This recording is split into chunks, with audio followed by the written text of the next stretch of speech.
Thank you, Pedro. So I will switch right now in French. So.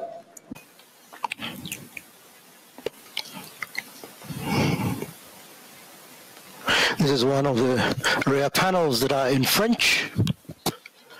And this is proof of diversity on one of our beautiful continents. We are here in West Africa with a panel that includes Senegal. We'll go northwards towards Morocco afterwards. The theme of this panel is digitalization of international remittances. We've spoken about this several times. The idea is not to be redundant, but to focus on these two countries, Morocco and Senegal. We may ask the question, why did we choose these two countries?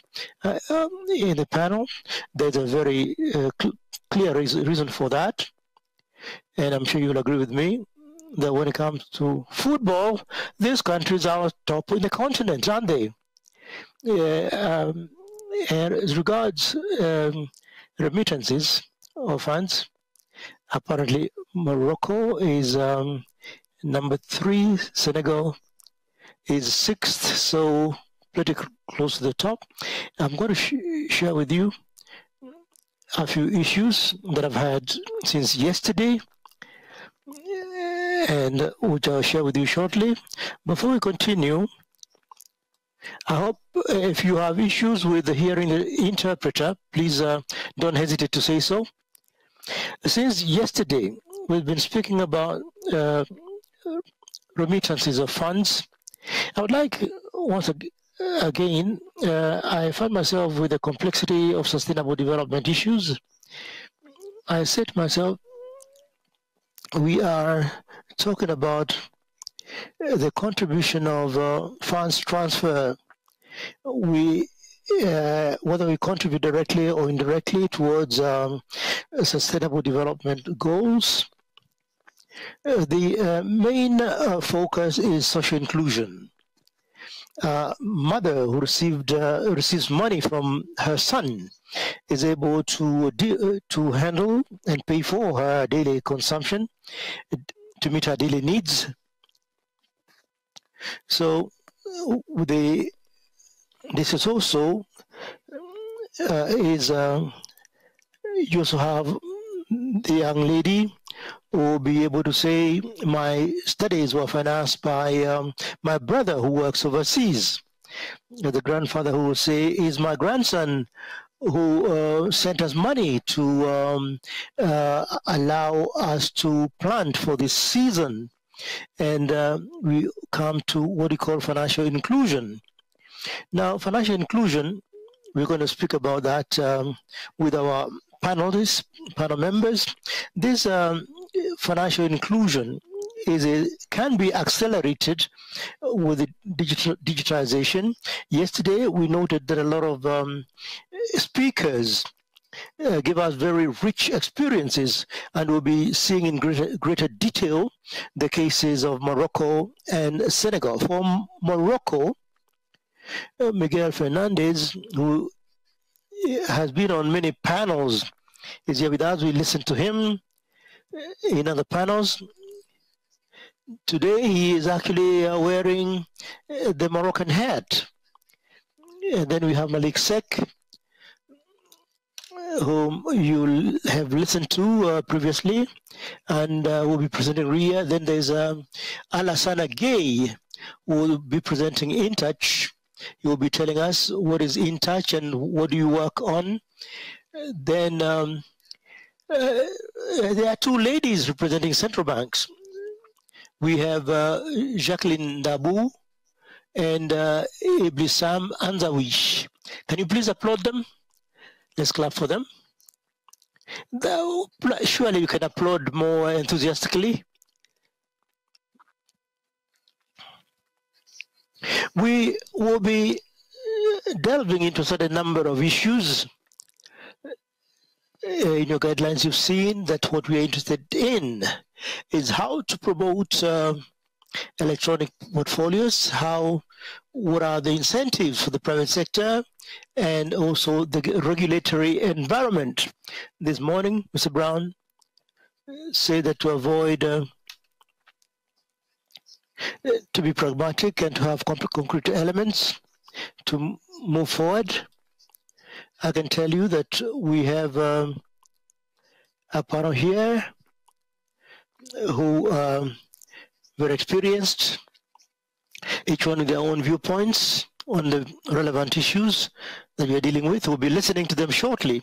Morocco and Senegal are two very significant countries when it comes to remittances. There are two markets that are dynamic with a wide margin when it comes to mobile money and electronic wallets. Since you have microphones, don't hesitate to introduce yourselves, to speak about yourself and your background. And I will ask you to keep in mind that we are dealing with this issue of financial inclusion. We'll begin with Miguel. This morning, when you introduced yourself, you said that we are not talking about the last kilometer anymore. We are speaking about the last meter. Some questions, perhaps, to design. We're going to speak about the value chains. We're going to speak about ecosystems. And I would like us here to speak about value chains so that we can distinguish between which are the weak links and which areas could be improved upon by digitalization, how can improve the performance of value chains through mobile money and through the use of electronic wallets. Now, Miguel, you have the floor. Thank you very much for that introduction. Michel Fernandez, I'm Chief Operating Officer in my institution. Our calling is to deal with European banks. Morocco is one of our partners, and we also deal with the Moroccan diaspora in Europe. I'd like to come back to what has just been said about me in particular. Very rapidly, the real problem, one of the fundamental issues is that there's a lack of ecosystems to finalize a payment, to complete a payment, to, for instance, handle a remittance that was sent to a mobile wallet. There are other difficulties that come up also. I think we are still moving. The central bank is here with us, and they could perhaps complete what I'm saying. For our Moroccan clients,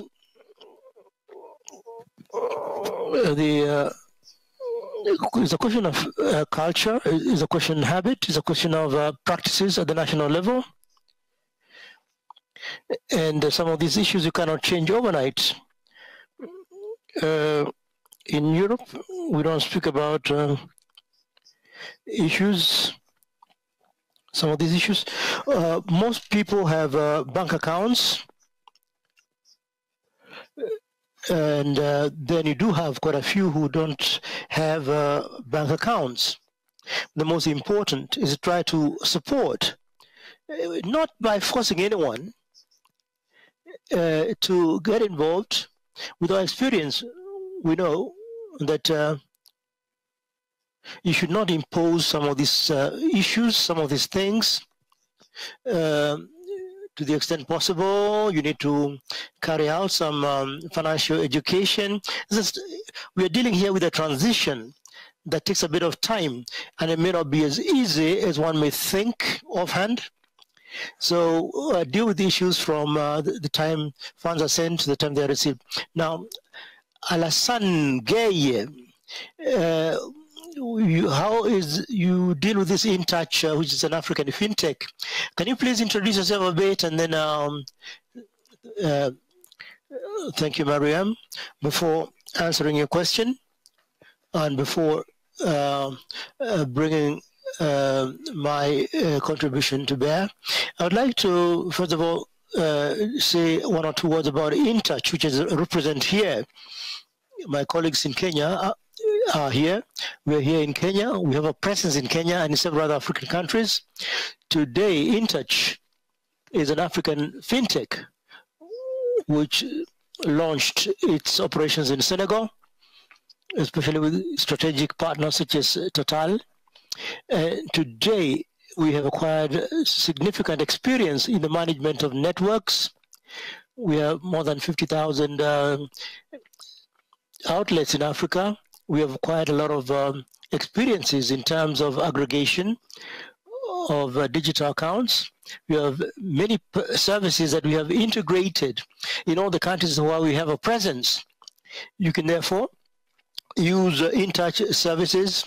You can aggregate services of mobile operators, and sometimes we play the role of facilitating interoperability in several countries, which means that today we have a certain knowledge of the network, which is very important in the financial circuit. We speak about financial inclusion, and when we talk of this, we are referring to opening an account, whether it's a bank account or an electronic money account. Obviously, when you open an account, to use it, you have to have the funds. That's the reason why we have a certain experience in this area. Now, for Senegal, very rapidly, I would like to say that over the last few years, there have been an upsurge of activity, a very dynamic development in mobile money. We have 21 million accounts that have been opened. We are only 17 million in Senegal, so if you only refer to this number of accounts, the ratio is way beyond 100%. But this may be the tree that hides the forests, especially if you look at the number of active accounts and the customers who may, some of them have more than 10 accounts. So the lady who's speaking for BCAO will tell us about this. There has been significant progress, and as regards the link with remittances, international remittances, we have noted that between 2021 and 22, there have been a shift in volumes towards wallets. $12 million have been recorded, but now we're talking about more than $500 million that are circulating. However, when this gets into the accounts, it's withdrawn almost immediately. We'll perhaps go on with Malik Sek and take up what has been said by Alassane on the fact that once the funds hit an account, they're withdrawn immediately. What is the place of mobile money? What are the developments of the M-wallet in Senegal in relation to yourself, your own experience and the knowledge of the market in Senegal in particular? Can you tell us what's the situation there? Thank you. I would like to introduce myself. My name is Malik Sek. I'm the managing director for our organization. We are present in many countries around the world.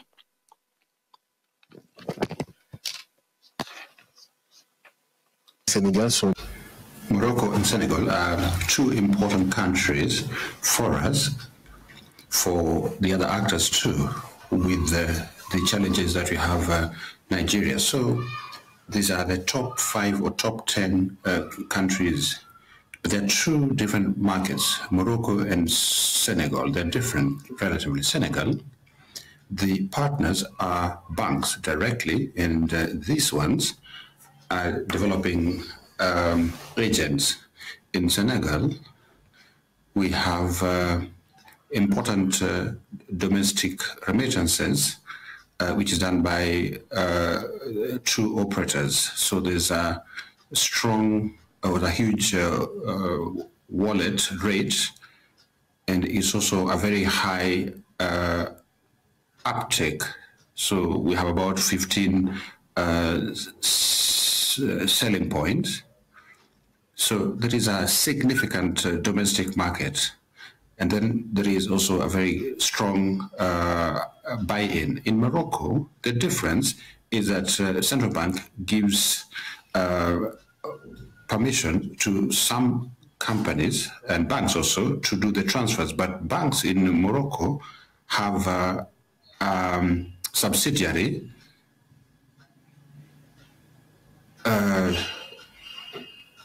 you have other banks that have a subsidiary. The inclusion is very low when it comes to wallet, 7 million, which is small relatively. And there is no acceptance, but the central bank is trying to push for the development of this wallet. We have a central bank with us here, and we're going to talk to them about this. They are trying to push all the social remittances to be paid through the wallets to develop these wallets and kind of have some acceptance. So money is actually cash out. And that is for us and also for other competitors. So that is the difference between the two markets, but the common thread is the behavior of the clients. It's the same. They send regularly and several times per month. It's hence the reason why we say they are very important markets. Tissam, you are going to talk about financial inclusion, but when it comes to the banking, the rates of banking and also M-wallets. To respond to the question and to supplement, firstly, I'd like to remind us of the context. Like you have clarified, money transfer play an important role, economically speaking, in Morocco because we have a significant volume, 109 billion dirhams. That is about 8% of our GDP, and also 16% increase. Even the transfer in domestic level is very important when it comes to Shintech's figures. We have 35% of adults that are using this transfer at the national level, and we're seeing an increase of 17% when it comes to 2017. However, I would like to underscore and recognize the growth that we have seen in payments in the last couple of years, e-payments, which have seen a positive development over an average of 13% between 2016 and 2019, and 19% during COVID and post-COVID. So we also need to recognize that when it comes to M-Wallet, the volumes are witnessing significant volumes, 6 million M-Wallets in end of 2022. So this is a growth of about 80% growth. So this is very interesting growth. However, we also note that cash is king. If we come to wallet, your activation rate is limited. If we look at the remittance data at the national level, 40% of the people are using informal means. So we are asking ourselves about the hurdles of digitalization of financial inclusion, which are linked to supply and demand. So when you're talking about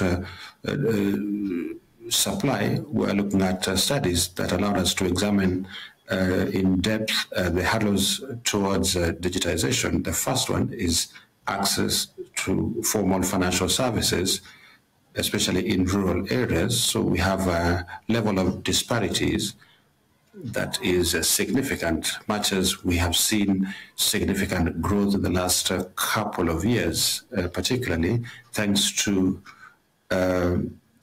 payment systems.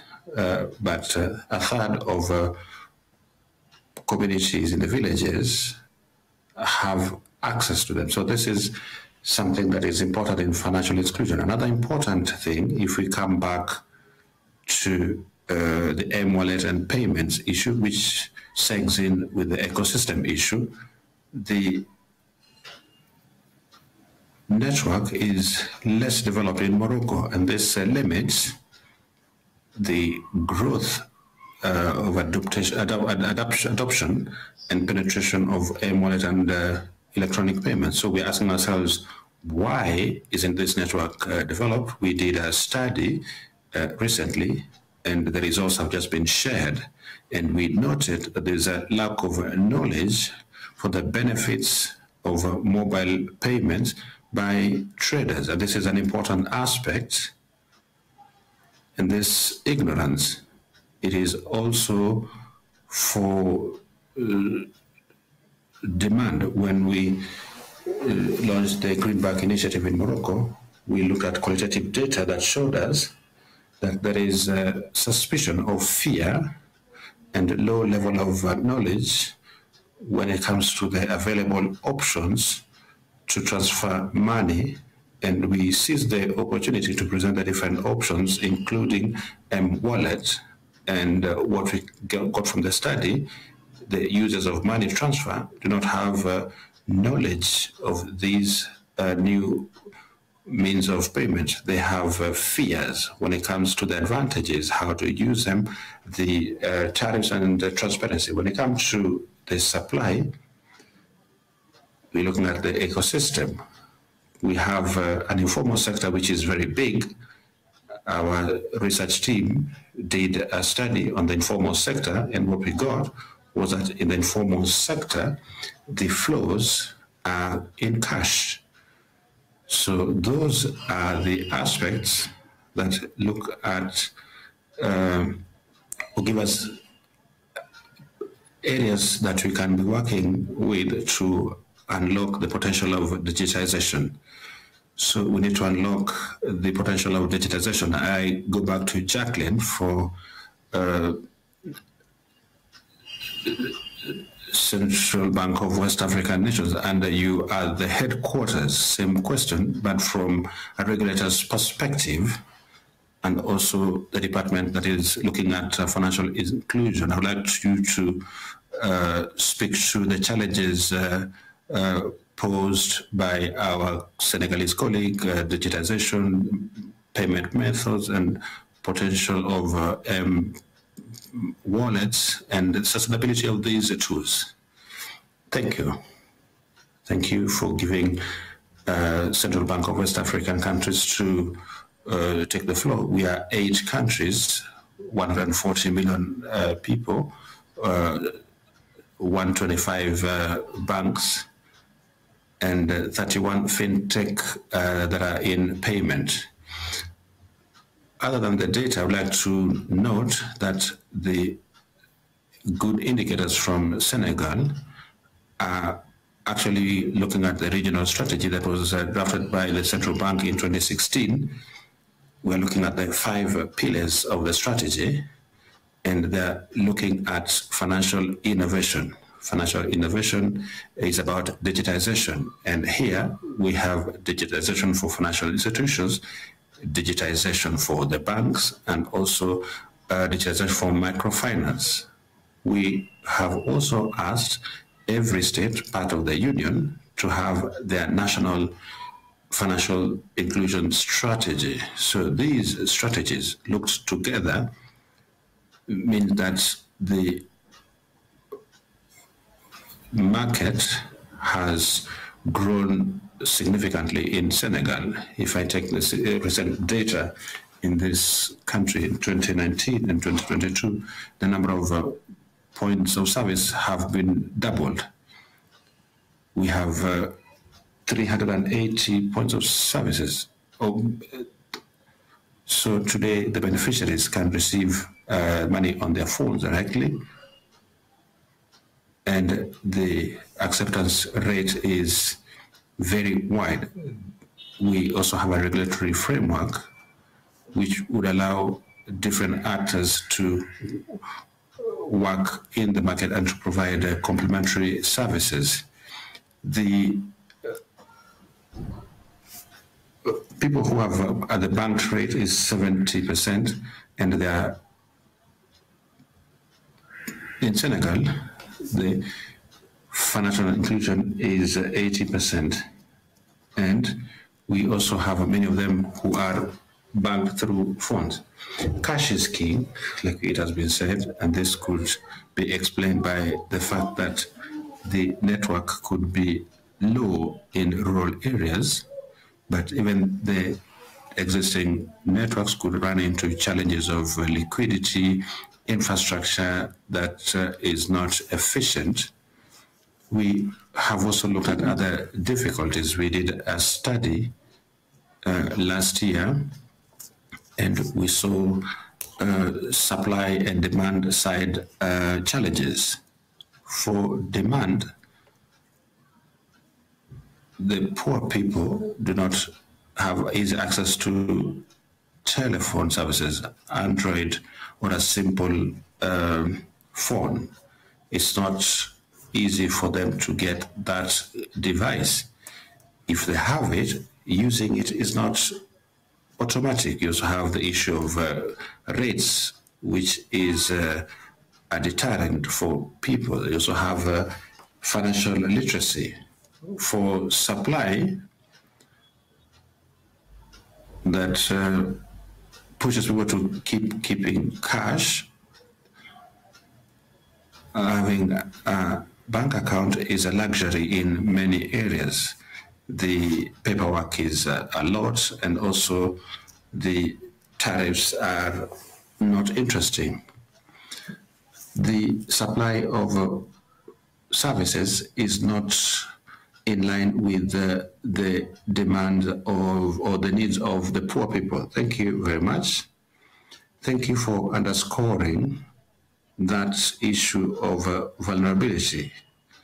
We're looking at vulnerability where people cannot have a simple mobile device. I'm not talking about a digital, a smartphone. Thank you for underscoring that. Sometimes we think all you need is to have a phone or to want it. The transition is easy, but we are talking about vulnerable people, vulnerable when it comes to accessing technology, literacy, and then financial literacy itself. This transition from cash to electronic money, e-money, you've talked about some support system that could be put in place. I'm going to talk to private actors because these are clients. What type of support or services could be put in place to incentivize the people to accept these means? And I'm also asking the question with regard to other products that could be attractive. For example, microcredits, savings, all those aspects. Could these contribute to fast-track adoption of these methods? Yes. From money trans, the entry points should be a current account which is dedicated to financial services for migrants. We've come up with a product, a current account. We run the account and we have attached benefits that can only be gotten when you have a mobile account. So we tell them that we're going to reduce the cost for the end client. We have also attached an insurance product, but not a typical insurance. This is a specific insurance which has been built for immigrants. We are going to contribute for last expense, repatriation of remains.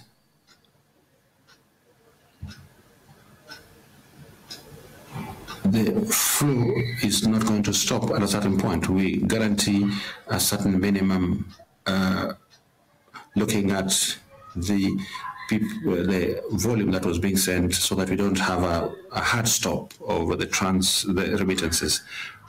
Other than that, we have a project to add microfinance, buy now and pay later. So we're going to have some products. We're going to give tickets to cross the Mediterranean Sea. The most important thing is microfinance and insurance. Thank you. For Senegal, in touch with regard to these products, they could be interesting and they could contribute. Could it be like products that could hook up people to wallet? Yes, indeed. At InTouch, we are trying to talk up projects of financial inclusion, because we are supporting some of our partners in this regard. I can talk about an experience we are doing with MasterCard Foundation, where in this program, it's called 10,000 Djamba.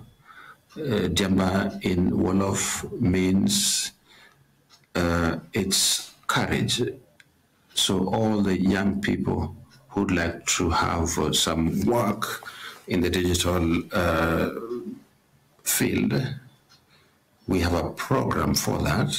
And these young people are recruited and supported, given financial literacy to set up selling points. We give them payment services for their activities, and this is contributing to financial inclusion. We also have credit or loans. You could have overnight loans, a small amount. Travailleurs dans des activités qui nécessitent d'avoir du cash tout de suite, de revendre tout de suite et d'encaisser tout de suite. Merci. Peut-être, Malik, si vous voulez bien, vous avez dit hier que pour vous, le réseau d'agents est très important. Là, on a affaire à un changement de business model. Hein, c'est-à-dire, est-ce qu'on ne met pas en péril l'activité d'un certain nombre d'agents, c'est-à-dire en transitant? Je ne vais pas dire que le tout digital, dire quelle est la place ou le devenir de ces agents-là qui voient leur marge diminuer, qui voient peut-être il n'y a plus de compétitivité dans le marché? Oui. Notamment en zone rurale. Hein. Oui. Ça s'accentue en zone rurale. En fait, d'abord, notre contribution par rapport à l'inclusion financière dans les pays de réception. In the recipient countries, we've signed a group contract with the three mobile operators, MTN, Orange, and Airtel. We are also working with other people to get to the wallet. Secondly, we have a bank deposit department which is doing a lot of promotion with the banks in Africa, Senegal, and Morocco, with interesting rates to push diaspora to open accounts for themselves or for their family members. Recently, we had a project with a regional bank to enable people who are in the diaspora to open an account for themselves or their family members from Europe, and then the bank is going to do a KYC. Regularly, we are trying to develop cash, which is king, but also to develop e-wallets. But to the physical network, which in Senegal, we even saw a strike by the agents. The rates were low. The people who were there were actually refusing to pay. After that, some of the telecom operators, they changed their tariffs, and today these are actually interesting products.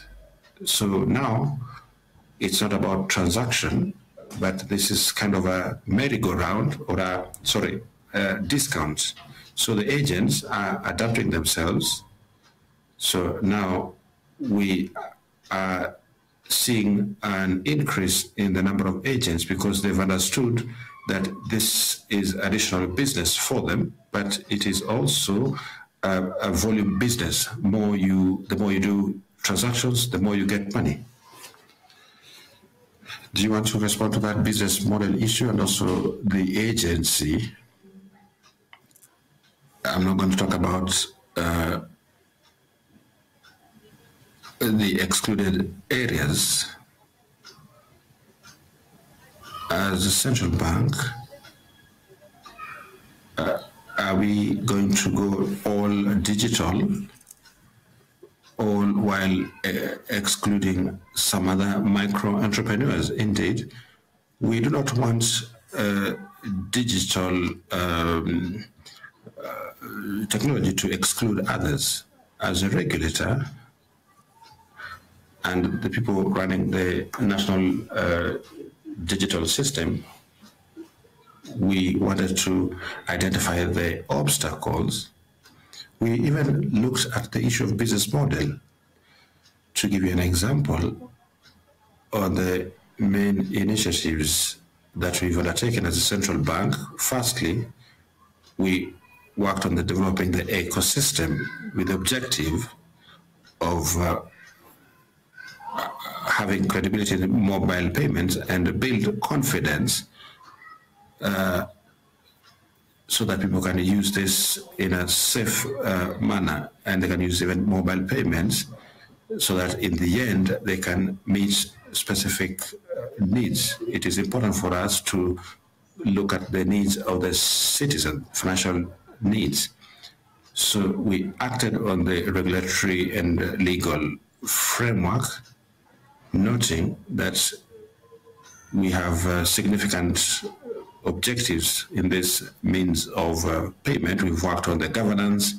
We have also worked on fiscal incentives to spur the system. We've also worked on literacy and awareness creation, and working with partners with the ministries that are important, like Ministry of Trade.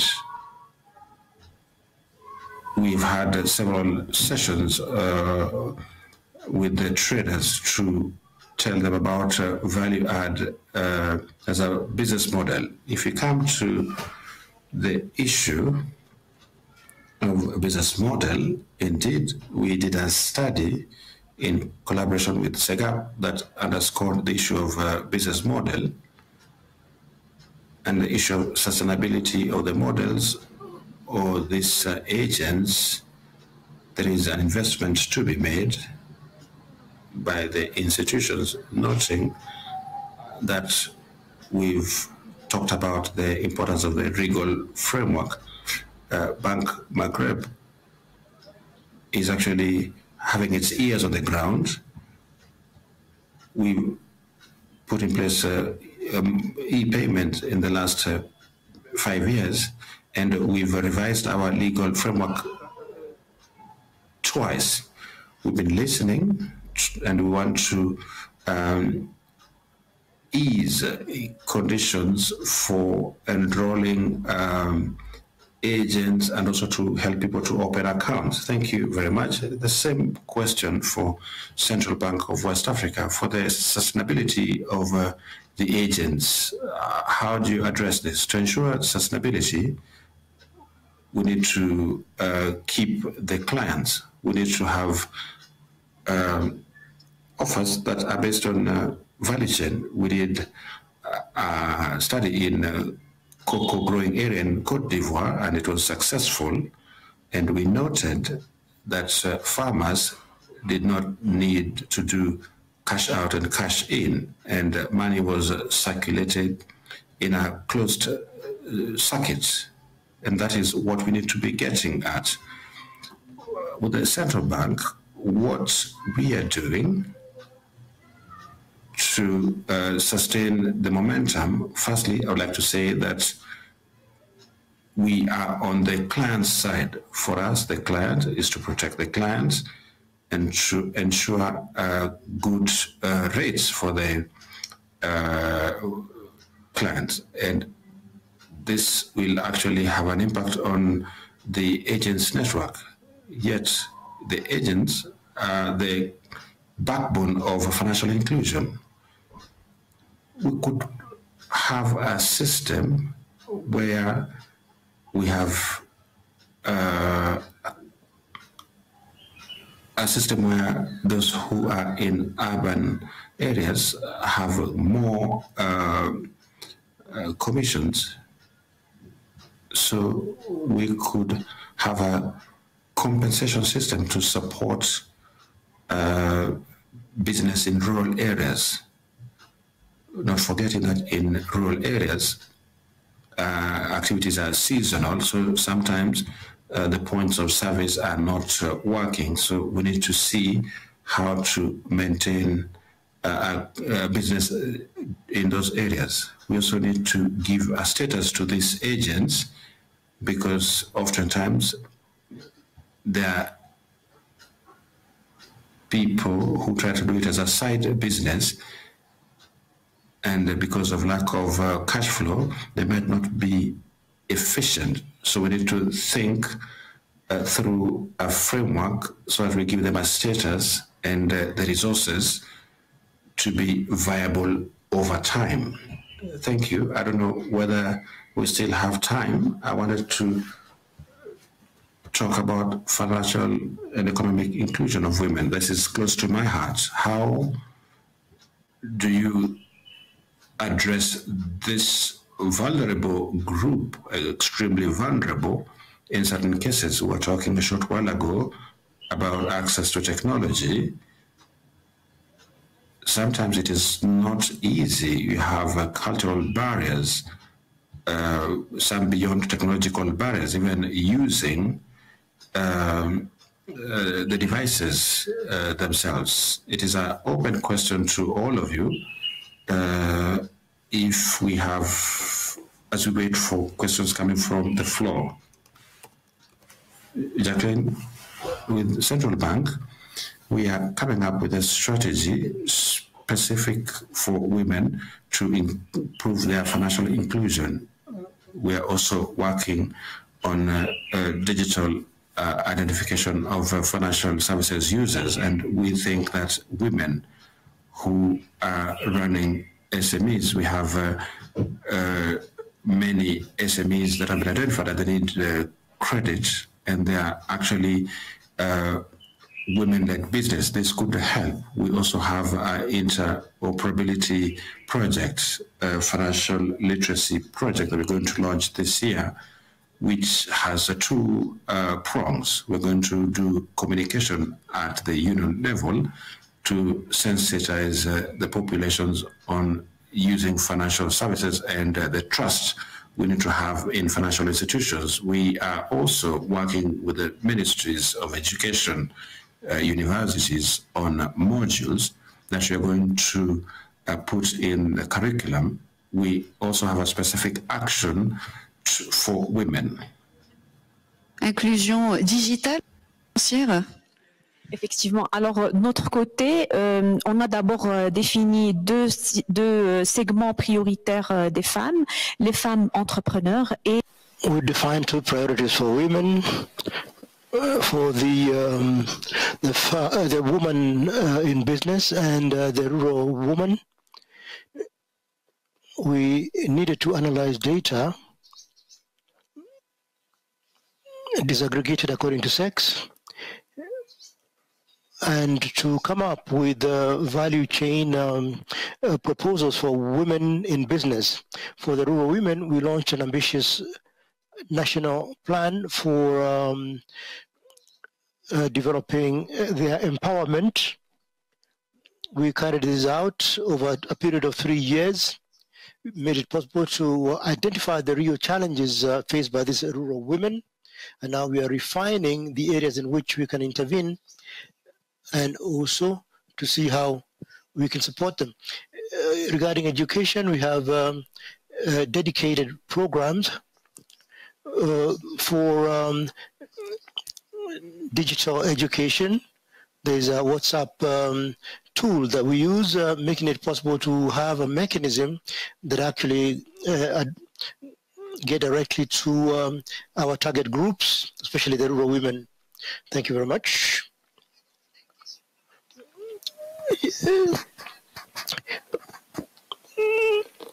Now I'd like to support with an experience we've had on the program that we were speaking about of financial inclusion for the youth. When we looked at the rate of recruitment that we had, 87% were women, but we had initially an objective of 60%. Thank you very much. We need to manage our time better. We don't have a lot of time left. Some comments from the participants? Thank you very much. Please bring closer your microphone. I'm Mambadu Tabura from Mali. I'd like to thank the panelists for those excellent presentations. I just have one question. These institutions play a very significant role in remittances by migrant people in West Africa, especially in the BCA region. These organizations have problems of limits that have been fixed. Now, the problem is this. As of today, the regulations, have they been structured? Can they be structured to take into account the significance of these transfers and to facilitate especially the rural zones, the rural areas for international financial transfers? Thank you. Second question that we can ask together. You have the floor. Thank you very much. I'm in market research. It's not a question, it's just a comment. As soon as French speakers came here to present their issues, you have activated the interpreters. What I've noticed is that since we came, I noticed that there are many French speakers. I am noting an observation. When the French-speaking panelists came, you actually got the interpretation system moving, working, so that we can have interpretation. since we came, we've noticed that there are some Francophone participants who don't speak English, but we didn't have interpreters.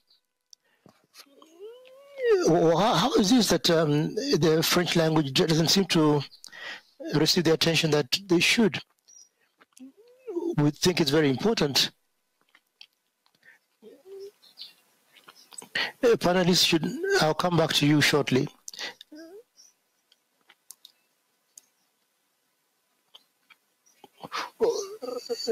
I think it's more to the regulators the question was asked.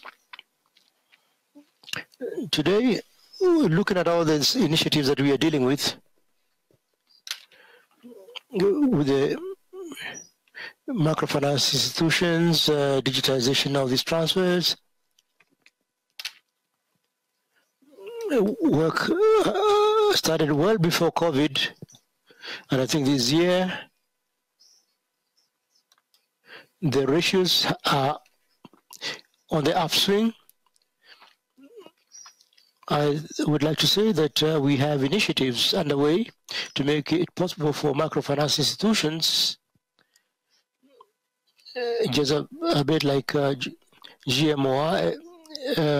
We have initiatives making it possible to make information more readily available to carry out real-time transactions. You do need the information that I'm talking about. Now we are going to come to the end of this session shortly. I would like to thank you all, the panelists, participants, and the organizers who have made a lot of effort for us to get together, for us to be here today. Thank you very much for everything you had to do. And we'll be having a photo, but thereafter, enjoy your coffee. Let's applaud.